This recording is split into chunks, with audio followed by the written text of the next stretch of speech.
বিখ্যাত দার্শনিক কনফুসিয়াস বলেছেন, যদি দেখো যে নীরবতার চেয়ে তুমি যা বলতে চাও তা উত্তম নয়, তাহলে চুপ থাকো। এমন অনেক বিষয় আছে যা ঘনিষ্ঠতম বন্ধুর কাছে ব্যাখ্যা করা উচিত নয়, কারণ সেজন্য আপনাকে চড়া মূল্য দিতে হতে পারে। কনফুসিয়াস ছিলেন চীনের বিখ্যাত দার্শনিক, শিক্ষক এবং রাজনৈতিক তত্ত্ববিদ। আজকের ভিডিওতে আমরা কনফুসিয়াসের উদ্ধৃতি দিয়ে এমন 6টি বিষয় নিয়ে কথা বলবো, যেসব বিষয় নিয়ে বন্ধুর সাথে কথা বললে ভবিষ্যতে আপনাকে পস্তাতে হবে বা চরম মূল্য দিতে হবে। প্রথম বিষয়, আপনার অ্যাফেয়ার সম্পর্কে বন্ধুকে কিছু বলবেন না। বলা হয় প্রকৃত বন্ধুরা পিছনে নয়, বরং সামনে দিয়ে ছুরি মারে। কিন্তু যখন আপনি ব্যক্তিগত গোপন তথ্যগুলো, অর্থাৎ সেই ছুরি নিজের হাতে আপনার বন্ধুকে সমর্পণ করেন, তখন কি আপনি এটা আশা করতে পারেন যে সে আপনাকে ছুরি মারবে না? এই ধরনের ছুরি হচ্ছে কারো সাথে আপনার ব্যক্তিগত সম্পর্ক, বিশেষ করে প্রেমের সম্পর্ক। আপনার প্রেমের সম্পর্ক নিয়ে বিন্দুমাত্র কোনো তথ্য আপনার বন্ধুকে জানাবেন না। দ্বিতীয় বিষয়, আপনার ভুল ত্রুটি আপনার বন্ধুকে জানাবেন না। এই পৃথিবীতে কেউ ভুলের ঊর্ধ্বে নয়, কথায় আছে দোষ গুণে মানুষ। একজন আদর্শ মানুষের অর্থ এই নয় যে তার কোনো দোষ নেই বা তিনি ভুল করেন না। আমরা কেউ কি এমন দাবি করতে পারবো যে আজ থেকে জীবনে আর কোনো ভুল করব না? আপনি যদি অতীতে কারো সাথে কোনো অন্যায় আচরণের কথা আপনার ঘনিষ্ঠ বন্ধুকে জানান, তাহলে আপনি মস্ত বড় ভুল করে ফেললেন। কারণ এই বন্ধুর সাথে যে কোনো কারণেই হোক আপনার সম্পর্কের অবনতি হলে সে যে সেই গোপন কথাটি আপনার বিরুদ্ধে ব্যবহার করবে না, তার কি কোনো গ্যারান্টি আছে? আপনি কি কখনো খেয়াল করেছেন, যাদের সাথে আপনার ঘনিষ্ঠ সম্পর্ক, তাদের সাথে মতের অমিল হলে তারা কোন ধরনের আচরণ আপনার সাথে করে? এমন অনেক ঘটনা আছে, আপনি কারো উপকার করেছেন কিন্তু বিনিময়ে সে আপনার ক্ষতি করেছে। কেন এমন হয় বলতে পারেন? চলুন তাহলে তৃতীয় বিষয় সেটি জেনে নিই। খারাপ বন্ধুর কাছ থেকে ভালো ব্যবহার আশা করবেন না। আমরা সবাই এই কথাই ভাবি যে অন্য সবাই শুধু আমার সাথেই অন্যায় আচরণ করছে। এটি হলো দৃষ্টিভঙ্গির ব্যাপার। আপনি যদি মনে করে থাকেন যেহেতু কোনো কুকুরকে আপনি কোনো দিন কামড় দেন নাই, তাহলে কুকুরও আপনাকে কামড়াবে না, তাহলে আপনি মারাত্মক ভুলের মধ্যে রয়েছেন। আপনি যদি কোনো খারাপ লোকের কাছ থেকে ভালো ব্যবহার আশা করেন, তাহলে তা ওই কুকুরের মতোই হয়ে যায়। আপনি জানেন, কেউ সব সময় মিথ্যা বলে বা সবার সাথে প্রতারণা করে, অথচ সেই ব্যক্তির ব্যাপারে আপনি ভাবলেন এই কাজগুলো সে আপনার সাথে করবে না।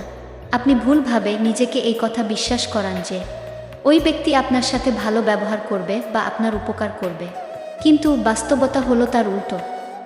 কনফুসিয়াস এই সম্পর্কে বলেন, আপনি যদি মনে করেন যে কক্ষে আপনি বসে আছেন সেখানে আপনি সবচেয়ে বুদ্ধিমান, তাহলে আপনি ভুল কক্ষে বসে আছেন।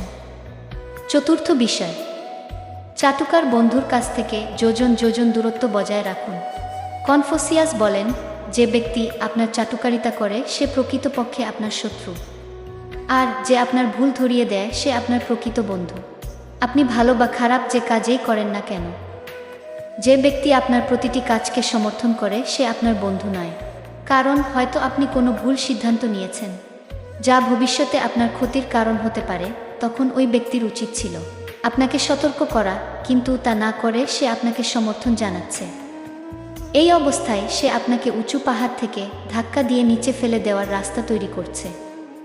আমাদের প্রকৃত বন্ধু হলো সেই ব্যক্তি যে আমাদের ভুল ত্রুটিগুলো গোপনে জানিয়ে দেয় এবং সঠিক রাস্তা বাতলে দেয়। পঞ্চম বিষয়, কারো সাথে আপনার শত্রুতা কিংবা খারাপ সম্পর্ক আপনার বন্ধুর সাথে শেয়ার করবেন না।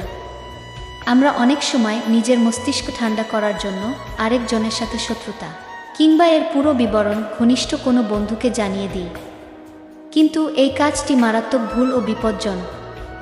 কারণ আপনি আপনার দুর্বল দিকগুলো প্রতিপক্ষের সামনে খোলামেলাভাবে তুলে ধরছেন এবং প্রক্ষান্তরে তাকে জানিয়ে দিচ্ছেন যে এই দিকগুলো দিয়ে সহজে সে আপনার ক্ষতি করতে পারে। কনফুসিয়াস বলেন, এই ধরনের সম্পর্কে পারস্পরিক সম্মান ও আস্থা দীর্ঘমেয়াদে নষ্ট হতে থাকে এবং শত্রুতা বৃদ্ধি পায়।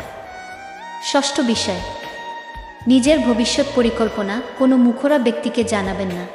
মুখরা ব্যক্তিরা সারাক্ষণ অভিযোগ জানাতে থাকে এবং চিৎকার ও কান্নাকাটি করা তাদের স্বভাবজাত বৈশিষ্ট্য। তাদের সাথে থাকলে ওই অনুভূতি আপনার মাঝেও সঞ্চালিত হবে। কনফুসিয়াস বলেন, কোনো একটি অপ্রিয় বিষয়ে অভিযোগ জানানোর অর্থ কষ্টকে দ্বিগুণ করা।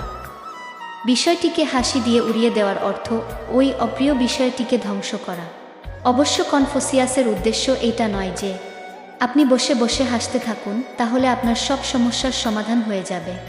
তিনি এখানে হাসি বলতে সমস্যাটিকে জটিল আকারে গ্রহণ না করে বরং সহজভাবে নেওয়ার কথা বলেছেন। আপনি এই ভিডিওটি এখন মোবাইল ফোন, ল্যাপটপ বা কম্পিউটারে দেখছেন, আর দেখার জন্য আপনি আপনার ডিভাইসটিকে চোখ থেকে 30 থেকে 40 সেন্টিমিটার দূরে সরিয়ে রেখেছেন।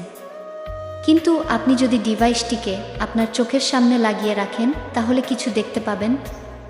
অনেক সময় যে কোনো সমস্যার ব্যাপারে আমাদের আচরণটি এমনই হয়। সমস্যাটিকে এতটা গভীরে ঢুকে দেখার চেষ্টা করি এবং এতটা কাছে নিয়ে আসি যে তখন আমরা আর কিছুই দেখতে পাই না।